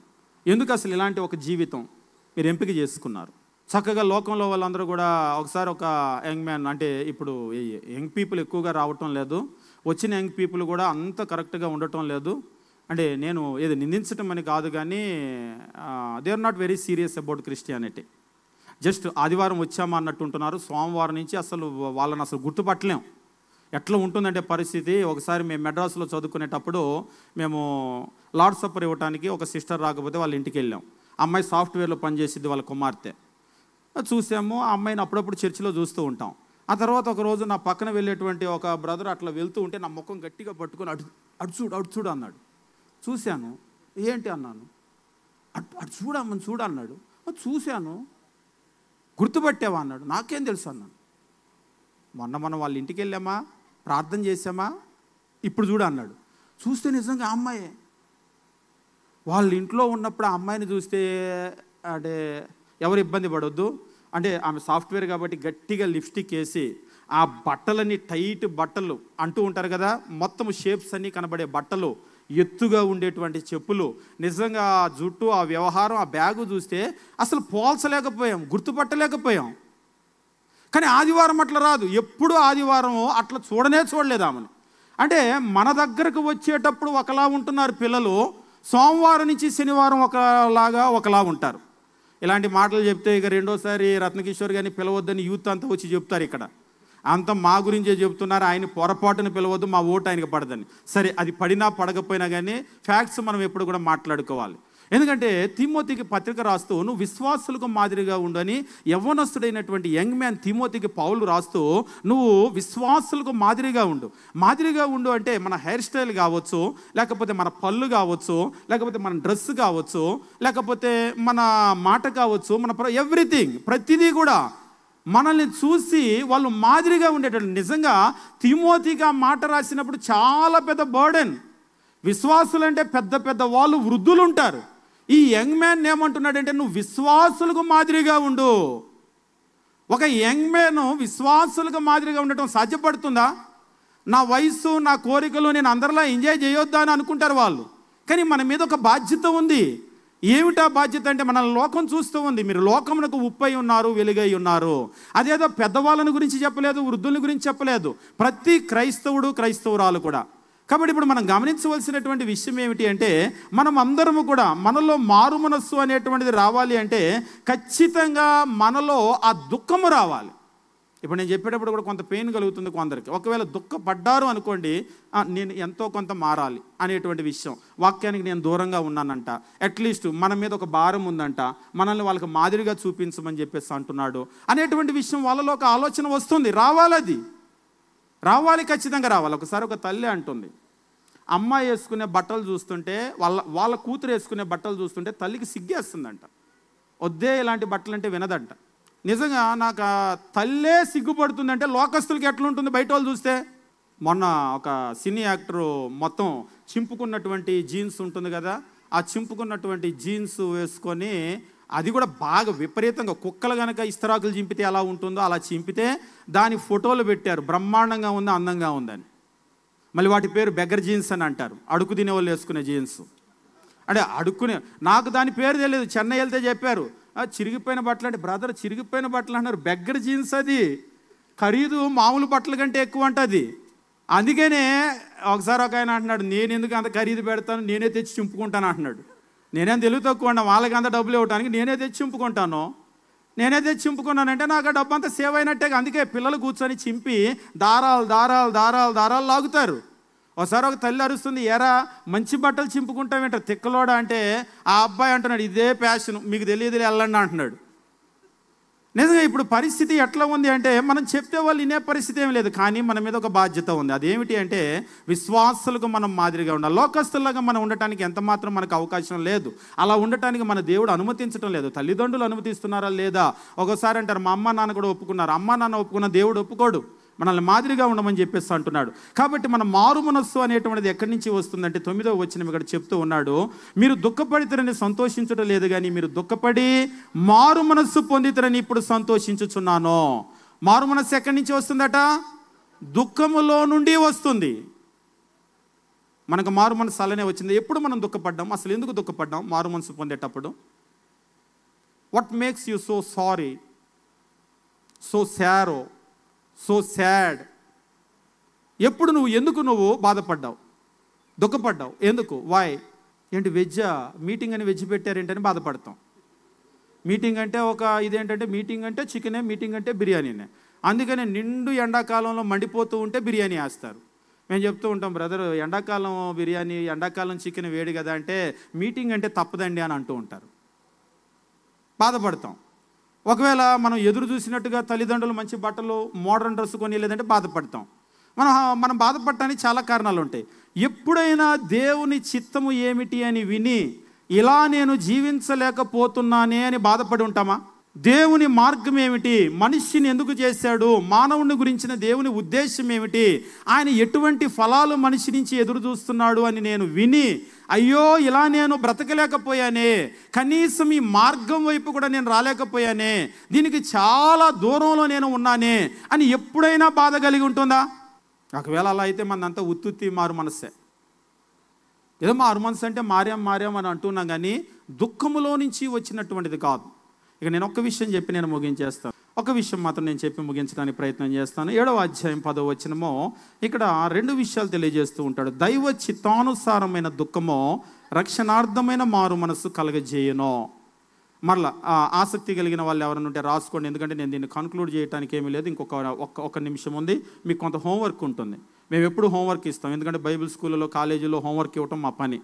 కాబట్టి ఆసక్తి కలిగిన వాళ్ళు కూడా మీరు హోంవర్క్ ఇవ్వండి, మేము ఇంటి దగ్గర చేస్తామని అంటారు. అందరూ అనరులే కానీ ఇదేంటి ప్రసంగాలు కూడా హోంవర్క్ అంటారు కొందరు. ప్రసంగమైనా కానీ చెప్పేంతవరకు చెప్తాం. ఇంకా ఒకవేళ ఆసక్తి ఉన్న వాళ్ళు దాని గురించి చదవండి. ఒకటి, దైవ చిత్తానుసారమైన దుఃఖము రక్షణార్థమైన మారు మనస్సును కలగజేయును. ఈ మారు మనస్సు దుఃఖమును పుట్టించదు, అయితే లోక సంబంధమైన దుఃఖము మరణమును కలగజేయును. ఇక్కడ రెండింటిని తెలియజేశాడు. అదేమిటి అంటే దైవ చిత్తానుసారమైన దుఃఖము, లోక సంబంధమైన దుఃఖము. 2 దుఃఖాలు ఉన్నాయి. ఇదాక మీకు దుఃఖపడ్డారా అని అంటూ ఉన్నాం, దుఃఖంలో నుంచి మారు మనస్సు వస్తుందని. 2 దుఃఖాలు ఉన్నాయి. ఒకటి దైవ చిత్తానుసారమైన దుఃఖము, రెండవది చెప్తున్నాడు లోక సంబంధమైనటువంటి దుఃఖము. ఏమిటి లోక సంబంధమైన దుఃఖము? ఏమిటి లోక సంబంధమైన దుఃఖము? మారు మనస్సుకి ముందు దుఃఖం అనేటువంటిది ఉండాలి. దుఃఖం తర్వాత మారు మనస్సు వస్తుంది. దుఃఖము లేకుండా మారు మనసు వచ్చింది అనేటువంటిది బైబిల్ చెప్పలేదు. దుఃఖము మారు మనసుకు నడిపిస్తుంది. మరలా చెప్తున్నాను, దైవ చిత్తానుసారమైన దుఃఖము రక్షణార్థమైన మారు మనస్సును కలగజేయును. దైవ చిత్తానుసారమైన దుఃఖము అది మనకు రక్షణార్థమైన మారు మనస్సు కలగజేస్తుంది. కాబట్టి మారు మనస్సుకు ముందేముంటుంది అంటే దైవ చిత్తానుసారమైన దుఃఖం ఉంటుంది. అయితే ప్రశ్న, దైవ చిత్తానుసారమైన దుఃఖానికి లోక సంబంధమైన దుఃఖానికి ఏమిటి వ్యత్యాసం? అసలు ఏది ఏ దుఃఖమో మేము ఎట్లా తెలుసుకుంటామండి అని అడిగారు ఒకళ్ళు. మంచి ప్రశ్న. ఏది ఏ దుఃఖమో ఎట్లా అర్థమవుతుంది? ఉదాహరణకి లోకంలో ఏదైనా తప్పు చేసాం, లేదా మీకు అర్థమయ్యేటట్లు చెప్తాను. అయిపోయింది, ఒక నిమిషం క్రాస్ చేశాను, దీన్ని చెప్పి నేను ముగించేస్తాను. ఉదాహరణకి వన్ వే అంటే మనకు టౌన్లో ఏముంటుందంటే మనము వన్ వే అని చెప్పేసి ఉంటుంది. అంటే దానిలో ఒకవైపే వెళ్ళాలి. మోటార్ సైకిల్, కార్లు ఉంటాయి కదా, ఒకవైపే వెళ్ళాలి, ఎదురు రాకూడదు. ఒకసారి మా దగ్గరకు వచ్చినప్పుడు, అంటే పక్క పల్లెటూరు నుంచి ఇద్దరు సేవకులు వచ్చారు. వచ్చేటప్పుడు విజయవాడలో వాళ్ళు వంట వైపు వచ్చి వస్తున్నారు. వస్తుంటే ముందు ఆయన అంటున్నాడంట, అరే అందరూ మనకి ఎదురే వస్తూ ఉన్నారు, మన వెనకాల ఎవరన్నా వస్తున్నారేమో చూడని. వెనకేవో చూసి వెనకాల ఎవ్వరు రావట్లేదు నువ్వు అన్నట్టే అన్నాడంట. ఈలోపే పోలీస్ ఆప్ అన్నాడంట. అంటే దీని అర్థం ఏంటి? అందరూ మనకి ఎదురే వస్తున్నారంటే టౌన్లలో వన్ వేలను ఉంటాయంట అని అన్నాడు. అప్పటికే పోలీస్ ఆప్ అంటున్నాడు. తీ పక్క తీ అన్నాడు. సార్ తెలియదు సార్, ఇప్పుడే మేము అడుగుతున్నాను సార్, ఇది ఒకవేళ వన్ వేనా ఏంటని అడుగుతున్నా అంటే అవన్నీ కబుర్లు చెప్పొద్దు, తీ పక్కకి తీ అంటున్నాడు. అప్పటికే పక్కకు తీపిచ్చి డబ్బు కట్టించి అప్పుడు రాగానే ఆయన చెప్తూ ఉన్నాడు, వచ్చేటప్పుడు వన్ టౌన్లో ఇలాగ 200 రూపాయలు కట్టించాడండి అని. 200 కట్టియటం ఏంటంటే, అంటే ట్రాఫిక్ పోలీస్ ఆపాడంటే హెల్మెట్ పెట్టుకొని అంత బాగానే వస్తున్నారు అంటే వస్తున్నాం కానీ వన్ వేలో వచ్చామంటే తెలియదా అంటే తెలుసుకునేసరికి పక్కకి తీ అన్నాడు. అంటే ఇప్పుడు ఆయన బాధపడ్డాడు. ఎందుకు బాధపడ్డాడు? 200 రూపాయలు కట్టినందుకు బాధపడ్డాడు. వాస్తవంగా మీరు గమనించండి, పోలీస్ ఆపలేదు, 200 కట్టలేదంటే సంతోషంగా వచ్చేస్తుండేవాడు. వన్ వే అని తెలిసిన నేను గవర్నమెంట్ రూల్ మీరానే, చాలా తప్పు చేశానే అని ఏం బాధపడేవాడు కాదు. ఇప్పుడు ఆయన బాధ అంతా ఏంటంటే ఆజ్ఞ మీరినందుకు కాదు, 200 పోయినందుకు. ఇప్పుడు మనం లోకంలో కూడా మీరు చూడండి, తప్పు చేసినప్పుడు మనం బాధపడుతూ ఉంటాం, ఆ శిక్ష పడ్డప్పుడు మనం బాధపడుతూ ఉంటాం, దొరికినప్పుడు బాధపడుతూ ఉంటాం. అది ఏమిటి అంటే మనం నష్టపోయామే, శిక్ష పొందామే అనేటువంటి బాధే. అందులో నుంచి మీలో ఏ విధమైనటువంటి రిపెంటెన్స్ రాదు అందులో నుంచి. కానీ మనల్ని పట్టుకున్నా పట్టుకోకపోయినా, ఆపినా ఆపకపోయినా, నష్టపోకపోయినా ఒక్కొక్కసారి మనం తప్పు చేసాము అన్నప్పుడు మన లోపల బాధ కలుగుతుంది. నేను ఇలా చేసి ఉండకూడదు, ఇలా నేను ప్రవర్తించి ఉండకూడదు, ఇలా నేను మాట్లాడి. మిమ్మల్ని ఎవరు పట్టుకోలేదు, మిమ్మల్ని ఎవరు కూడా నష్టపరచలేదు, మీకు ఎవరు శిక్ష వేయలేదు, అయినప్పటికీ కూడా మీలో ఒక బాధ అనేటువంటిది వస్తుంది. ఇక మీదట మనం ఇట్లా చేయకూడదు అనేటువంటిది. వాస్తవంగా ఇక్కడ మనం గమనించినప్పుడు దేవుని చిత్తం ఏమిటి అనేటువంటి తెలుసుకున్నప్పుడు కూడా ఎవ్వరూ మనల్ని పట్టుకోవాల్సిన అవసరం లేదు. మనకు అర్థమైనప్పుడు మనం బాధపడుతూ ఉంటాం, నేను దేవునికి చాలా దూరంగా జీవిస్తూ ఉన్నాను అనేటువంటి విషయం. కాబట్టి మనకు లోక సంబంధమైనటువంటి దుఃఖం ఒకటి ఉంటుంది. ఆ దుఃఖం వల్ల మనకు రక్షణార్థమైనటువంటి మారు మనస్సు రాదు. అక్కడ కూడా మనం బాధపడ్డాం. కానీ ఇక్కడ మనం బాధపడినప్పుడు ఏమిటంటే ఎవరు పట్టుకున్నా పట్టుకోకపోయినా, ఎవరు చూసినా చూడకపోయినా మనలో ఒక రిపెంటెన్స్ అనేటువంటిది వస్తుంది, ఒక దుఃఖం అనేది వస్తుంది. నేను ఇట్లా జీవించి ఉండకూడదు, నేను దేవునికి చాలా దూరంగా ఉన్నాను, ఇట్లా నేను ఉండకూడదని. ఒక ఎగ్జాంపుల్ ఏమిటి అంటే, తప్పిపోయినటువంటి కుమారుడు చాలా దూరదేశం వెళ్ళిపోయాడు. అసలు బైబిల్ వండర్ఫుల్ నేరేషన్ అనమాట. దూరదేశం వెళ్ళిపోయాడు. అప్పుడు ఆయనకు బుద్ధి వచ్చింది. బుద్ధి వచ్చినప్పుడు ఆయన ఏం చేశాడు? చాలా దూరం వెళ్ళిపోయాను కదా, ఇంకా రాలేనంత దూరం, సరే ఈ జీవితం ఇక్కడ ముగించేద్దాం అనుకున్నాడా? అనుకోలేదు. బైబిల్లో ఉంటుంది, ఆ దూరదేశం నుంచి ప్రయాణం చేసి చేసి చేసి మరలా తండ్రి దగ్గరికి వచ్చాడు. ఒకసారి ఒకరు అన్నారు, లేదులే బ్రదర్, నేను చాలా దూరం అయిపోయాను దేవునికని. నువ్వు ఎంత దూరమైనా సరే నువ్వు రా. తప్పిపోయిన కుమారుడు ఉదంతంలో చెప్తాడు, దూరదేశం వెళ్ళిపోయాడు. అక్కడి నుంచి తిరిగి వస్తే తండ్రి ఎదురుగా వచ్చి అతన్ని కావలించుకొని మెడ మీద పడి ముద్దు పెట్టుకున్నాడు. నీ కొరకు దేవుడు ఎదురు చూస్తున్నాడు, నువ్వు ఎంత దూరం వెళ్ళినా తిరిగిరా, నువ్వు తిరిగి రావాలనే దేవుడు ఎదురు చూస్తూ ఉన్నాడు. కాబట్టి అతనిలో కూడా ఒక పశ్చాత్తాపం వచ్చింది, ఒక బాధ వచ్చింది, దుఃఖం వచ్చింది. ఆ దుఃఖం ఏం చేసిందంటే అక్కడే ఆయన ఉండిపోలేదు. ఇందాక నేను హోంవర్క్ అని అన్నాను కదా, 2 విషయాలు. అపోస్తులుగా ఎంపిక చేసుకున్నటువంటి వాళ్ళలో యూదా తప్పు చేశాడు, ఇస్కరియోతు యూదా తప్పు చేశాడు, క్రీస్తు ప్రభువును అమ్మేశాడు. పేతురు తప్పు చేశాడు, నేను ఆయన ఎరగనని ముమ్మారు బోంకాడు. ఇద్దరు తప్పు చేశారు. ఈ ఇద్దరిలో యూదానేమో ఆయన మరణించాడు, ఆయన మరణంతో కథ ముగిసిపోయింది. కానీ పేతురు మరలా ఒక అపోస్తులుడు, ఇంకా చెప్పాలంటే అపోస్తుల మీద ఆయన లీడర్గా పెట్టాడు కదా, దాన్ని ఆయన కొనసాగించి ఒక అద్భుతమైనటువంటి జీవితాన్ని జీవించాడు. ఏమిటి వీళ్ళిద్దరికీ వ్యత్యాసం? ఇప్పుడే మీరు చెప్పొద్దు, హడావుడికి ఇప్పుడేం చెప్పాల్సిన అవసరం లేదు, ఇప్పుడేమి పేపర్ కరెక్షన్ చేసి మార్కులు వేయం. మీరు ఇంటికి వెళ్ళిన తర్వాత ఇందులో చాలా విషయం ఉంటుంది. ఇద్దరూ తప్పు చేశారు, ఆయనకి ఈయనకి ఏంటి వ్యత్యాసం? దేవుడు ఎందుకు ఈయన యాక్సెప్ట్ చేయలేదు, ముగించేశాడు? ఆయన్ని ఎందుకు మరలా యాక్సెప్ట్ చేసి అద్భుతంగా ఉపయోగించుకున్నాడు? ఈరోజు నిజంగా మనకి అది గొప్ప పాఠం. మన వల్ల తప్పు జరుగుతుంది, పొరపాటు జరుగుతుంది, పాపం ఒకవేళ జరగవచ్చు. కానీ ఈ దైవ చిత్తానుసారమైనటువంటి మారు మనస్సు ఉంది కదా, ఆ మారు మనస్సు అనేటువంటి చాలా చాలా అవసరం. అది ఎవరికైతే వస్తుందో వాళ్ళని దేవుడు మరలా ఉపయోగించుకుంటాడు, మరలా గొప్ప స్థానంలో మనల్ని నిలబెట్టగలడు. కానీ యోధా ముగిసిపోయినటువంటి కథని ఇంటికి వెళ్ళిన తర్వాత, అవును ఈయన ఎందుకు పేతురులాగా మరలా వెనక్కి తిరిగి రాలేదు? దేవుడు అందరిని అంగీకరిస్తాడు కదా. పేతురు అడిగాడు, అయ్యా నేను 7 సార్లు మట్టుకు క్షమించాలా అంటే 77 మార్లు మట్టుకు అన్నాడు. మరి క్షమించే దేవుడు ఉన్నప్పుడు యోధా ఎందుకు ఉపయోగించుకోలేకపోయాడు? ఈరోజు ఒక ప్రశ్నతో ముగిద్దాం.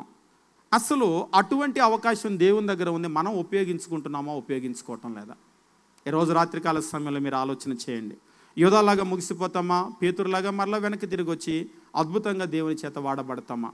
ఆలోచన చేసి దేవునికి ఉపయోగపడే, దేవుణ్ణి మహిమపరిచేటువంటి ఒక గొప్ప సాధనంగా మిమ్మల్ని మీరు తీర్చిదిద్దుకోండి. ఇక రెండవ హోంవర్క్ ఏమిటి అంటే, బైబిల్లో మారు మనస్సు పొందినటువంటి ఎగ్జాంపుల్స్ అన్నీ కూడా 1, 2, 3, 4 వరుసగా మీరు రాసి వాటిని స్టడీ చేయండి. ఎట్లాంటి ఫలాలు వాళ్ళు ఫలించారు అని, అది మనం ఎట్లాంటి ఫలాలు ఫలించాలి అనేటువంటి దాన్ని మనకు నేర్పుతుంది. కాబట్టి 2, 1 ఇస్కరియోతు యూదా పేతురు మధ్య వ్యత్యాసం ఏంటి? ఇద్దరు పొరపాటు చేశారు, వ్యత్యాసం ఏమిటి? ఒకళ్ళు ముగిసిపోయింది, మరొక ఆయన దేవుని చేత వాడబడ్డాడు. రెండోది, మారు మనస్సు పొందినటువంటి ఉదాహరణలన్నీ క్రొత్త నిబంధనలో చాలా ఉన్నాయి. వాళ్ళు ఎలాంటి ఫలాలు ఫలించారు? ఏది మారు మనస్సు పొందటం అంటే? మారు మనస్సు పొందాము అనేటువంటి దానికి గుర్తు ఏమిటి, అర్థం ఏమిటి అనేటువంటిది మనం గమనించి అలాంటి జీవితాలు జీవించవలసిన అవసరం ఉంది. అట్లా మనం జీవిద్దాము. దేవుడు మనల్ని, మన కుటుంబాలను దీవించునుగాక. మీ అందరికీ వందనాలు తెలియజేస్తూ ముగిస్తూ ఉన్నాం.